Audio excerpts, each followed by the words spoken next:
It was the humid summer of 2015, when the air in Franklin Park, New Jersey, hung heavy with the scent of freshly mowed lawns and distant barbecue smoke wafting from backyard grills. The sun beat down relentlessly on the asphalt streets, making them shimmer like mirages, while cicadas buzzed in a relentless chorus from the overhanging trees. I was 25 years old, a young man suddenly thrust into the role of father, my life a whirlwind of joy and exhaustion. My first child, Ethan, had arrived just a few months earlier in March, his birth a symphony of hospital beeps, Sarah's labored breaths, and the sharp, antiseptic tang that filled the delivery room. His tiny cries echoed off the white walls, piercing and raw, as nurses bustled around with the clatter of metal trays and the soft rustle of scrubs. When I held him for the first time, his skin was warm and velvety, dotted with the sticky residue of birth, his breath a faint, milky sweetness that made my heart swell. Sarah, my wife and high school sweetheart, lay in the hospital bed, her dark curls matted with sweat, her blue eyes shining with tears under the harsh fluorescent lights that buzzed faintly overhead. "He's perfect, Alex," she whispered, her voice hoarse and trembling, carrying the faint minty aftertaste from the gum she'd chewed during labor. We'd met in English class back in our senior year at Franklin Park High, where the classroom smelled of chalk dust and old books, and her laugh, bright and infectious, had drawn me in like a moth to flame. We dated through graduation, parted briefly for college dreams that fizzled out, and reunited in our early 20s, marrying in a simple park ceremony under a canopy of rustling leaves, the air filled with the floral perfume of blooming lilacs and the distant hum of traffic. Vows exchanged amid the chirp of birds and the soft applause of family, we promised forever. But life accelerated. An unplanned pregnancy, the positive test strip with its faint pink lines staring back at us in our tiny bathroom, steam from a recent shower still clouding the mirror. Our apartment on Elm Street was a modest sanctuary in the heart of Franklin Park, a suburb where neighbors waved from porches creaking under the weight of rocking chairs, and the streets echoed with the laughter of children riding bikes over cracked sidewalks. The building itself was weathered brick, its hallways carrying the mingled aromas of cooking dinners, garlic frying in oil, spices simmering in pots, and the faint, musty undertone of old carpet. Our two-bedroom unit was cozy, the living room bathed in golden sunlight filtering through sheer curtains that danced in the breeze, casting wavering shadows on the plush, threadbare rug that cushioned our footsteps. The kitchen, with its outdated linoleum floor sticky underfoot from spills, smelled of Sarah's experimental baking, burnt edges of cookies mingling with the sweet vanilla extract she favored. Ethan's nursery was a converted corner, his crib creaking softly as he shifted, the air thick with the powdery scent of baby lotion and the gentle hum of a white noise machine mimicking ocean waves to lull him to sleep. Money was our constant shadow, the bitter taste of worry lingering like overbrewed coffee during late-night discussions at the kitchen table, its surface scarred from years of use. Sarah's maternity leave from the local bookstore meant her paycheck evaporated, leaving us scraping by on savings that dwindled like sand through fingers. The bookstore was a haven of sensory delights. Rows of paperbacks with their inky, musty pages rustling under fingers, the warm glow of reading lamps casting amber pools on wooden tables, the faint jingle of the doorbell welcoming patrons. But now, it was my burden to provide. I juggled 2 jobs to keep us afloat, a daytime shift at the industrial warehouse on the town's outskirts, and evenings at Vintage Spirits, a quaint liquor store that promised steady hours but delivered unexpected drama. The warehouse job was a grueling initiation into adulthood's grind. I'd wake before dawn, the alarm blaring like a siren in the quiet apartment, Ethan's soft snores a counterpoint from his crib. The drive there was through fog-shrouded roads, the cool mist clinging to the windshield, wipers swishing rhythmically, the radio crackling with morning news and static. Arriving at the massive structure, the air assaulted me with the thick, oily scent of machinery and the dusty grit of endless cardboard boxes stacked like monoliths. Forklifts beeped shrilly, their engines rumbling like thunder, while conveyor belts whirred with a mechanical persistence that drowned out thoughts. My role. Load trucks, hands gripping rough straps that chafed skin, muscles burning with each heave, sweat trickling in salty rivulets down my back under the harsh buzz of fluorescent lights flickering overhead like angry insects.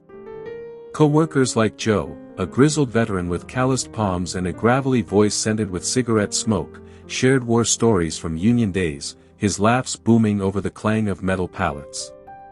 Lunch breaks were a brief oasis. A plastic chair in the dingy break room, walls yellowed from years of use, the tangy bite of a turkey sandwich on stale bread washed down with lukewarm coffee that left a bitter film on my tongue. I'd scroll through phone photos of Ethan, his gummy smiles, chubby cheeks flushed pink, his images a lifeline amid the monotony. By 3 p.m., I'd clock out, the time punch echoing, and drive home under a warming sun that baked the car's interior, carrying the faint exhaust fumes that clung to my clothes. Home meant relief, Sarah's warm embrace, her hair tickling my neck with its vanilla lavender scent, Ethan's tiny hands grasping my finger with surprising strength, his skin soft and warm. We'd share stories, her day of diaper changes and nap battles, the powdery smell of talc lingering in the air, before I'd nap on the couch, its fabric worn and comforting, dreams fragmented by the tick of the wall clock. Then, evenings called me to vintage spirits, the transition marked by the jingle of car keys and the engine's rumble. Vintage spirits nestled on the corner of Main Street and Elm Avenue, its faded green awning flapping lazily in the evening breeze like a weary flag. The exterior was inviting, the brick facade warmed by sunset hues, the air outside laced with the yeasty aroma of fresh bread from the neighboring bakery, sugar and flour mingling with the faint, hoppy spill from delivery trucks unloading crates with a wooden thud. Pushing open the glass door, etched with swirling vines, triggered a cheerful tinkle from the bell overhead, welcoming me into a world of sensory indulgence. Inside, the store was a haven for the senses. Wooden floors creaked underfoot with each step, polished to a sheen that reflected the warm glow of pendant lights swaying gently, casting amber pools on the shelves. The air was thick and heady, the rich, vanilla oak depth of aged whiskeys evaporating from open bottles during tastings, the crisp, fruity tang of red wines with notes of blackberry and earth, the sharp, herbal bite of gins infused with juniper and citrus peels. Bottles lined the walls like jewels, their glass surfaces cool and smooth to the touch, labels crinkling faintly when adjusted, colors ranging from deep ambers to crystal clears.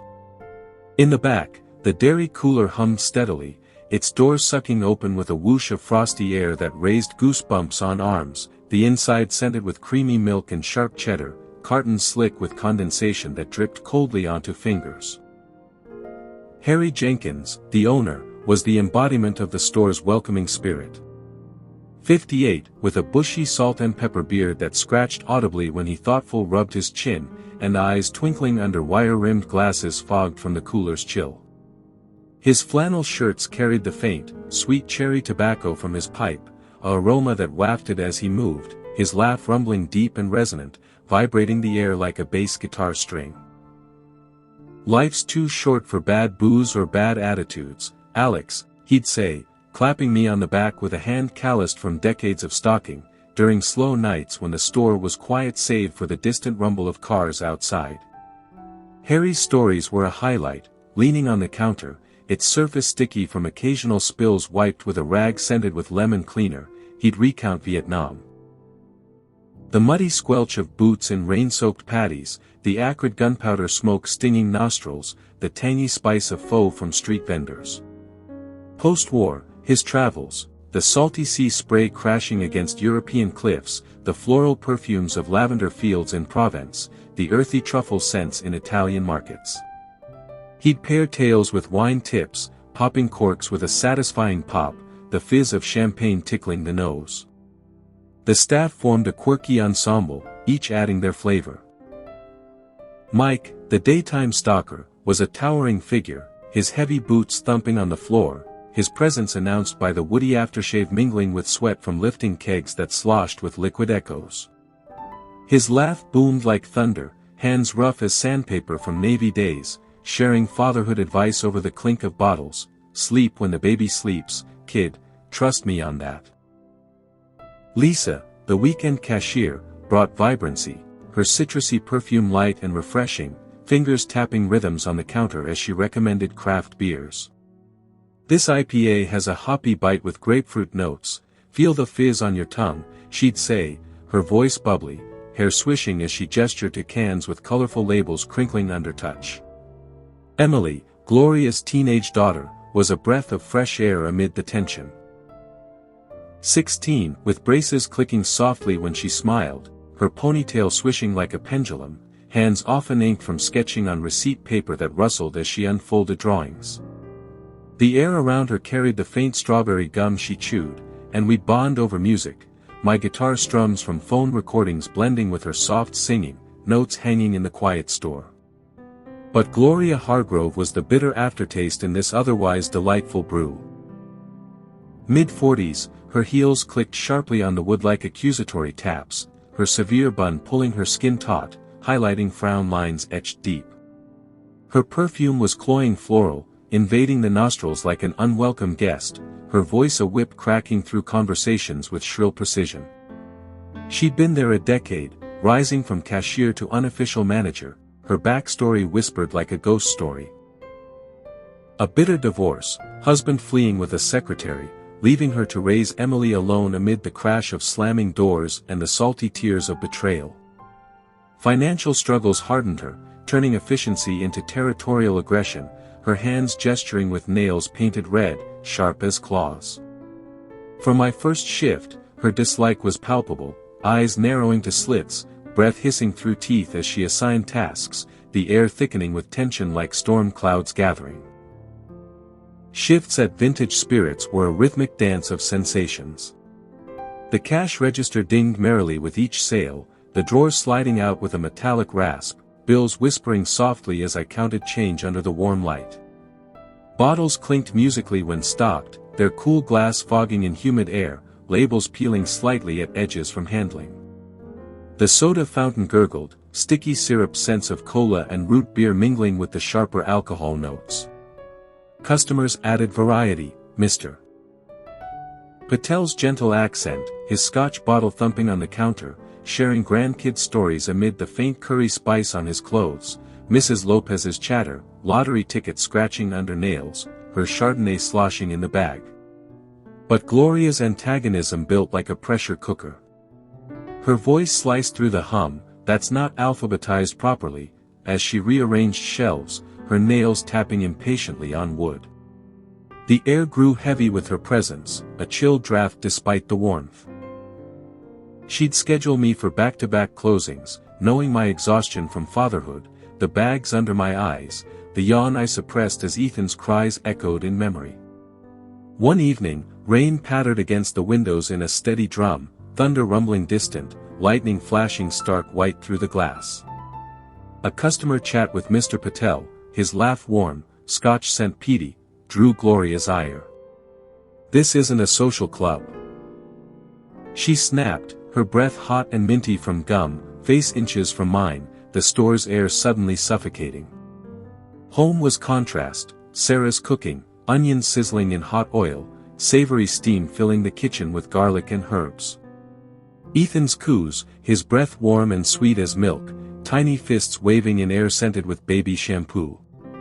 Nights, the rocking chair creaking, gentle sway lulling him, his weight a comforting pressure against my chest, Sarah's hand on my shoulder, soft and reassuring.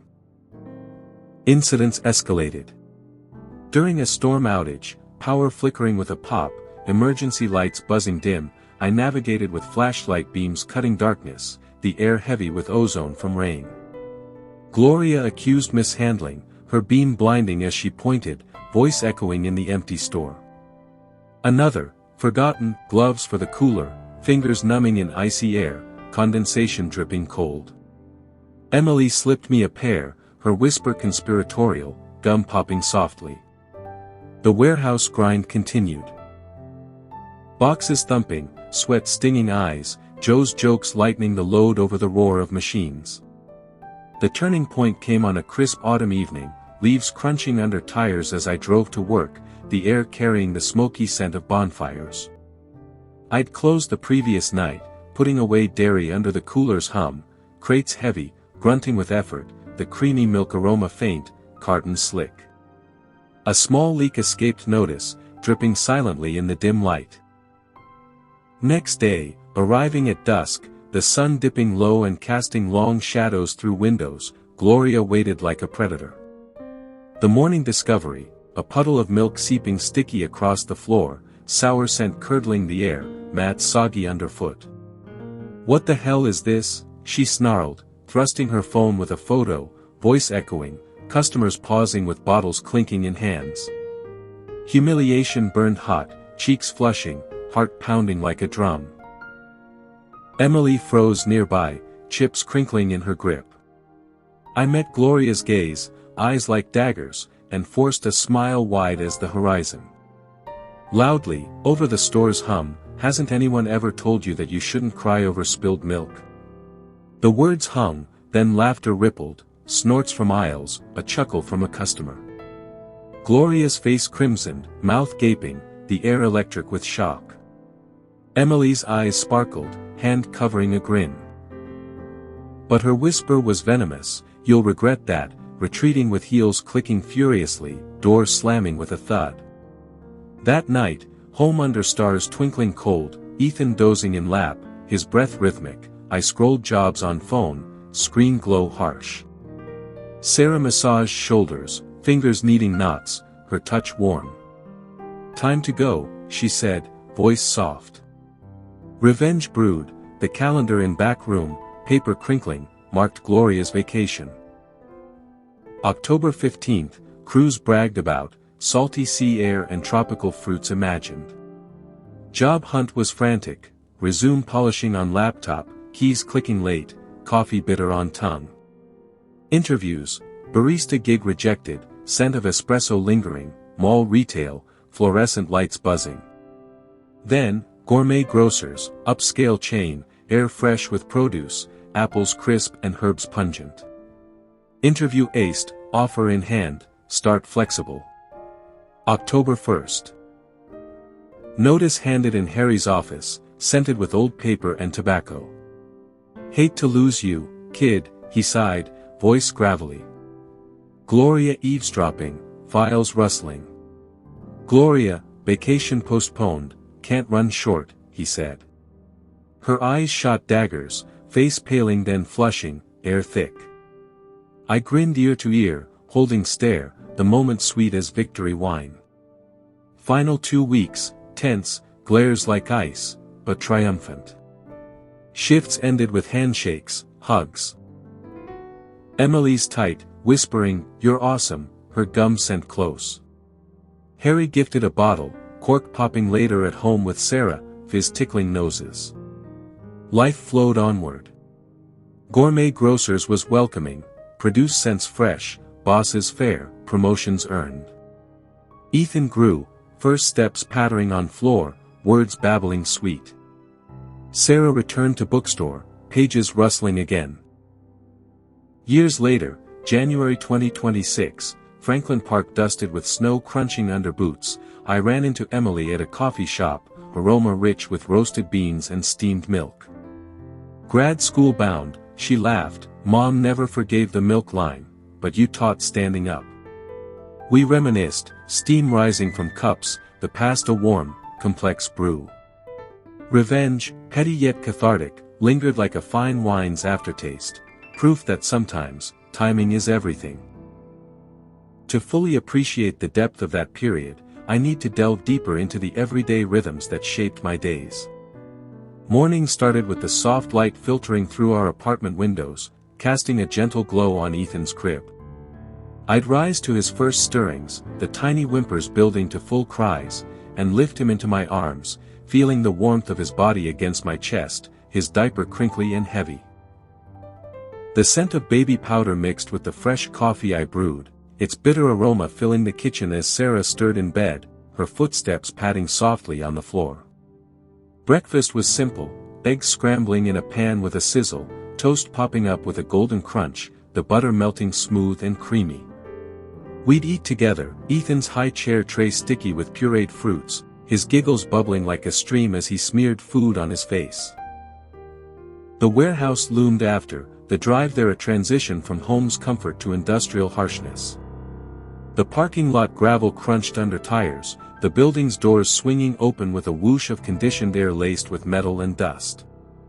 Hours passed in a blur of lifting, the strain in my arms like fire, boxes thumping onto pallets with dull thuds, the air echoing with shouts and machinery groans. Brakes were sacred, the vending machine humming as it dispensed soda with a clank, the fizzy sweetness of brief relief on my tongue. Afternoons at home were precious, napping with Ethan on my chest, his heartbeat a steady drum against mine, Sarah's voice murmuring stories from her day. Then, the evening shift, the store's bell welcoming me once more. Gloria's presence was a constant undercurrent, her critiques sharp as knives. "You stocked that wrong," she'd say, her voice cutting through the clink of bottles, her fingers readjusting with precise snaps. Emily's alliance grew, our shared glances like secret codes, her drawings bringing levity, a cartoon of Gloria as a dragon, flames curling from nostrils, paper crinkling as she passed it to me. The spilled milk incident replayed in my mind like a movie scene, the puddle's sticky spread, the sour smell rising, Gloria's face twisting in rage, her shout reverberating. My quip landed perfectly, the store's laughter a chorus that still echoes in memory. The revenge was meticulously planned, the calendar's ink stark against paper, dates circled in red. The new job at Gourmet Grocers felt like freedom, aisles scented with fresh bread and ripe fruits, managers' voices encouraging rather than condemning. That final moment, Harry's words hanging, Gloria's eyes blazing, was pure satisfaction, a grin I couldn't suppress. Now, in 2026, with Ethan a lively 10-year-old, his footsteps thumping through the house, life has evolved.